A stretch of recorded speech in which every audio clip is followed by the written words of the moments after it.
Hey guys, I'm just going to pop on here and let you know you are seeing a re-upload of one of my canning videos. And in this video, this is way back when. There are some things on here. This is a Rebel canning video.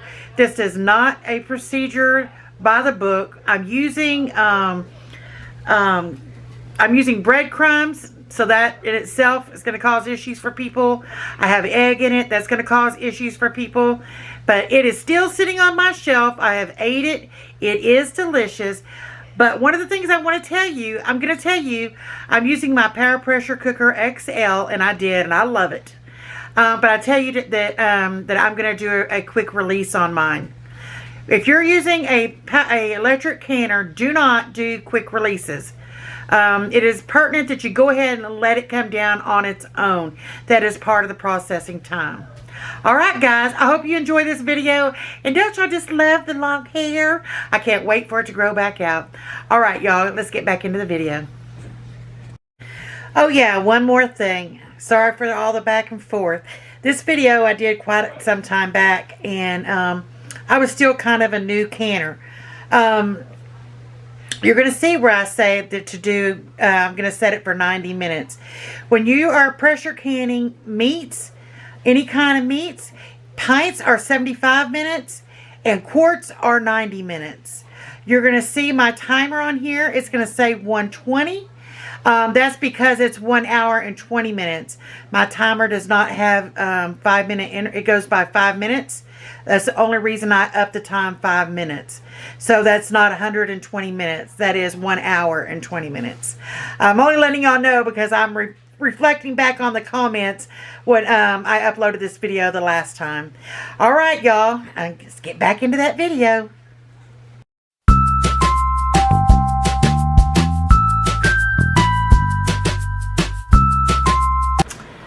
Hi guys, welcome back to Linda's Kitchen. Today we're going to make meatloaf and we're going to pressure can it. That's right, you heard me right. We're going to pressure can some meatloaf. So I'm going to take you over here and I'm going to show you everything you need, show you how to do it, and you will be hooked. It's going to be so easy to have a meal cooked and ready to go at your fingertips, sitting on your pantry shelf. Alright guys, give me just a minute and we'll get started. Alright guys, today we're going to be canning again in my Power Pressure XL 10 quart electric canner. So you're going to need some kind of canner. If you want to do it in a standard canner on your stove, that would be fine too. You follow the same process, the same canning time. The only difference is I'm going to do a quick release and of course you cannot. Alright, so we have our canner. You're going to need some water at the bottom of your canner. I've got a cup of water in there, cup and a half, something like that, with a couple of splashes of vinegar to keep it from sticking. I've got some gloves for mixing my meatloaf mixture. I've got 3 pounds of ground beef. This is the 8119. Here I'm doing 4 jars today for my meatloaf, because this is a kind of a test for me too. I have ground beef in my that I have canned in my pantry, that I had pressure canned in my big canner on the stove, where I grounded my meat, cooked it, put it in my jars, added my liquid, and then canned it. But to me, the texture changed quite drastically, and I just didn't care for it. So, but it's still on my shelf because in an emergency or in a pinch, I'll need it. So I'm doing 4 jars to try this method out. Today we're going to dry can it, like I said, in my electric canner. So I have 4 rings, 4 lids. I have something to get my jars out of my hot canner. I've got a piece of paper towel, some vinegar in a dish to wipe the rims. I've got 3 eggs, about an onion chopped. I've got 2 cups of Italian breadcrumbs. I've got chopped green bell pepper, frozen, that came out of my garden last year. Lowry seasoned salt, granulated garlic, and granulated onion, salt, pepper, and ketchup.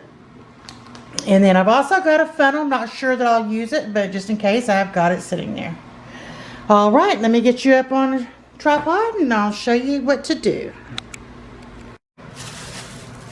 All right, first thing we're gonna do is we're just gonna whip up just my meatloaf, my standard go-to meatloaf recipe if I'm, you know, in a quick hurry. But you can make your own at this point, or you can follow along with what I'm doing.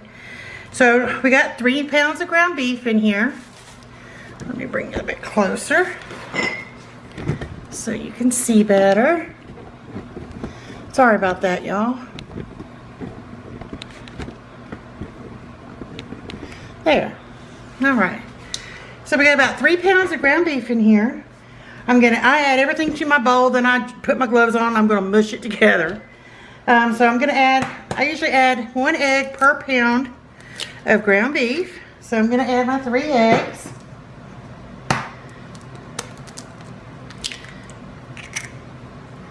There's so many good recipes for meatloaf out there. This is just, like I said, just a little, you know, in a hurry. All right, so I got my 3 eggs. I'm gonna add garlic powder to taste.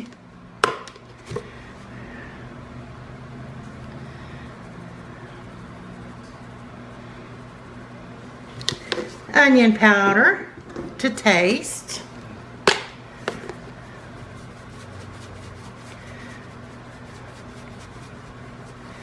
And I'm going to use some Lowry seasoned salt.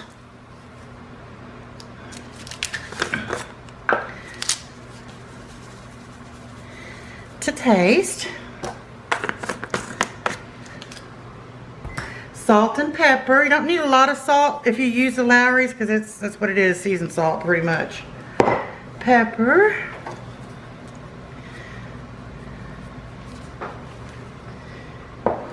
I'm going to put an onion. Now, this is frozen onion. It's about a cup of onion. Bell pepper.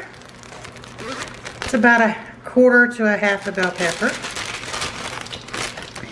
Like I said, that's frozen from my garden last year. And I got about 2 cups to 2.5 cups of Italian breadcrumbs.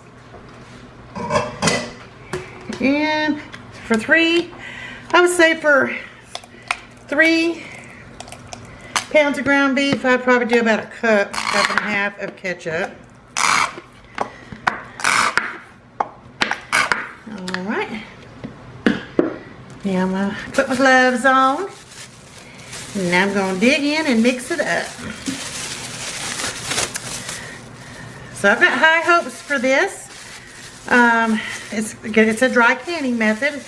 The meatloaf mixture is going to go directly into the canning jars. I'm going to take my watch off.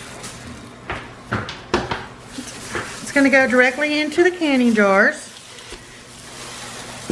So it'd be almost like me cooking it in my oven or something. So I think it's going to turn out really good. We'll see. I'm also planning on, after it's canned, so it'll be tomorrow before I'll be able to finish this video. Because I let them sit overnight. I'm going to finish them up. I'm going to take them out of the jars and I'm going to put them in my pan, and I'm going to put my topping that I put on my meatloaf on it, which is, I like ketchup, and reheat it and give it a try, and we'll see how it came out together. Yeah, so let me pause this for a minute while I'm finished mixing this up, and then we'll get to the next step. All right, here it is all mixed together. Let me set this aside.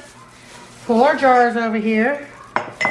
All right, it's very important to try not to get any of the meat on the rims of your jars, because grease or oil on the rims could prevent it from sealing. That's one of the reasons we use the vinegar when we wipe them, but it's just best to not get it on there if you can help from it. So I'm going to start off using this funnel, unless it gives me too much of a headache, and then we'll switch. I'll just take it out. But we're just going to start off, and we're going to fill our jars up to the line. Let me show you what line I'm talking about. We're going to do it just to this line right here. Well, probably, yes, right here. Alright, I'm going to pack it down in there. That's why wide mouth jars come in handy.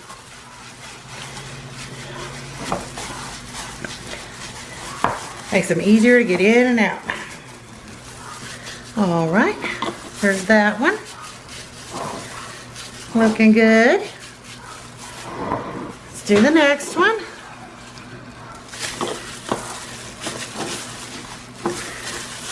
Put it down in there. Yeah, I'm really excited about having meatloaf on my shelf, especially if it's good. But when you're hungry, anything's good, I guess. So,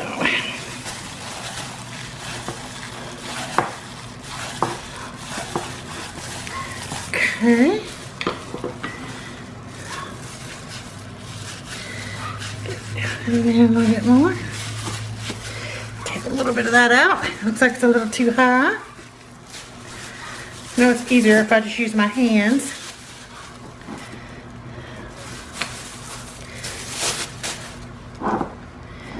Go.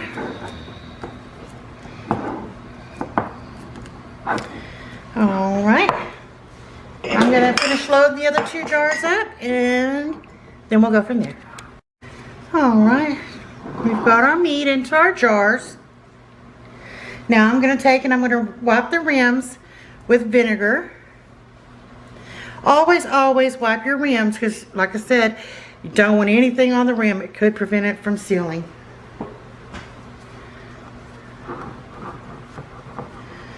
Okay, there we go. Now we're going to put our lids on.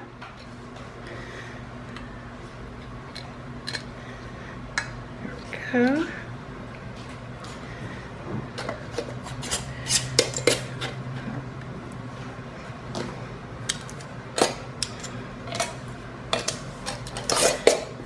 Fingertip tight.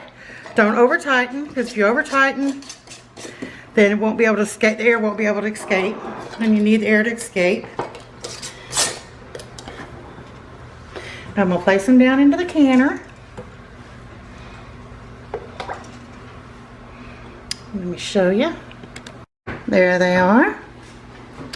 All right, let's get the lid put on.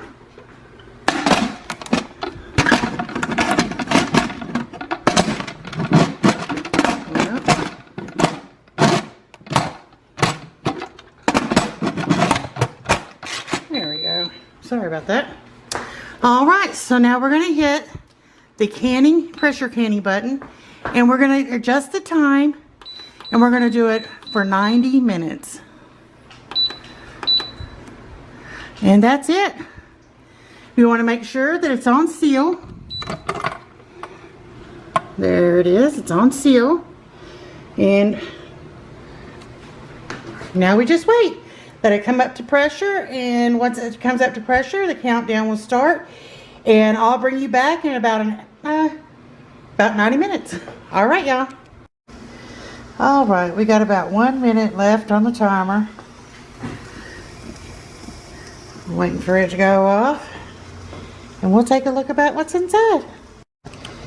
All right, minute's up. Let's do a quick release.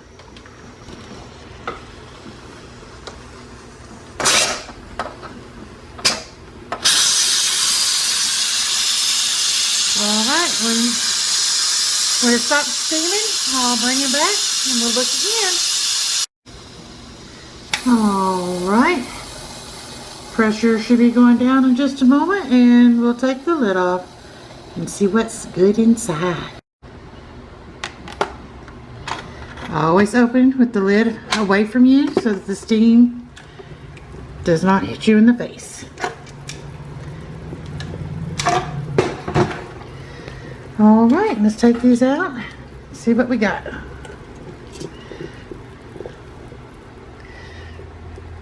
There's one. Oh, did you hear that ping? That means they're sealing. 2.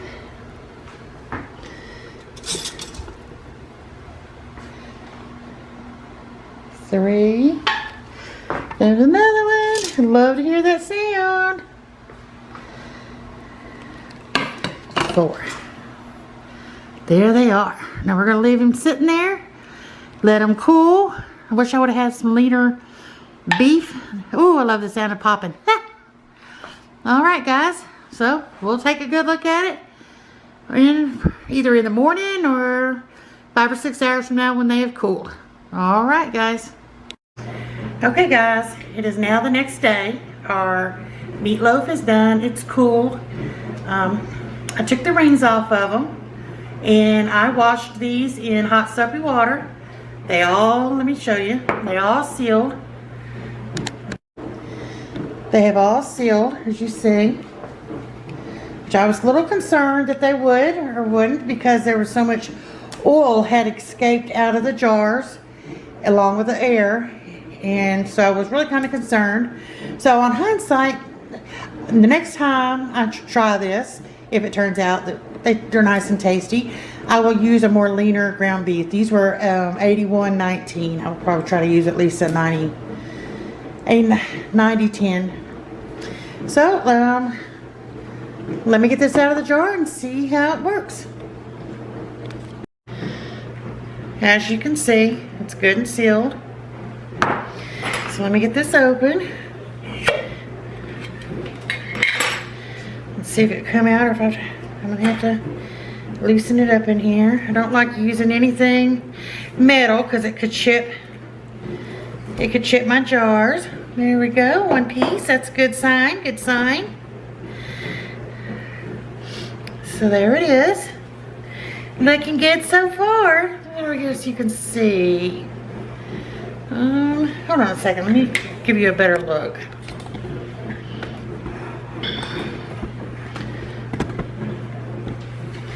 There you go.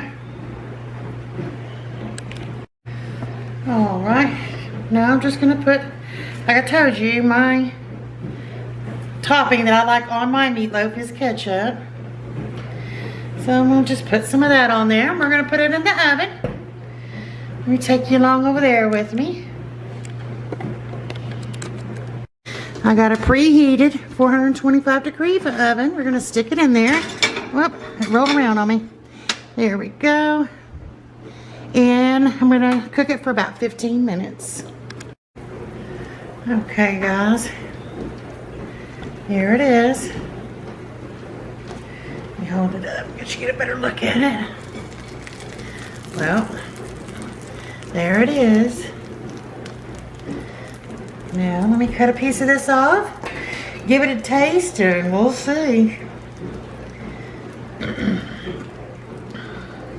If it's good, I'm having a meatloaf sandwich. Well, it looks good. The texture looks good. Let me get you off the tripod and get you down here and get you a closer look. Okay, here we go. So you see, it looks pretty good. Let me give it a taste. I'm gonna be so excited if this turns out that it's good.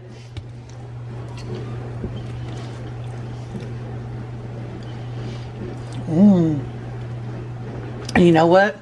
It is good. It is good. Yay, I'm excited. Texture's the same as if I would have cooked it in my oven. The flavor's there. Perfect. I urge y'all to give it a try. So, yeah. Like, share, and subscribe, please. And thank you for tuning in. I'll see y'all next time. Linda's Kitchen.